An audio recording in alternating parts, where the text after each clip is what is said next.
Wara tensjoni tal-ħamis fil-għaxija brabta ma' sitwazzjoni fil-Greċja tul il-jum tal-ġimgħa, l-atmosfera dwar dan fil-Kunsill Ewropew kienet xi ftit iktar pożittiva.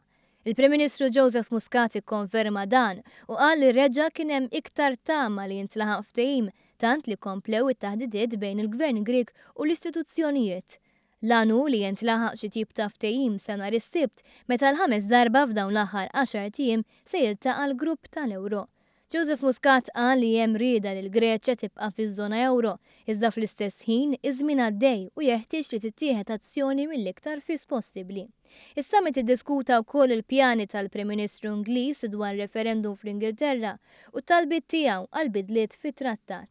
Malta mit il-pożizzjoni tagħha ċara li mhijiex favur bidla fit-trattat għalkemm lesta tiddiskuti b'mod flessibbli, sakemm dan ma jkunx jinkludi bidliet li jaffettwaw kompetenzi ta' pajjiżi individwali bħat-tassazzjoni.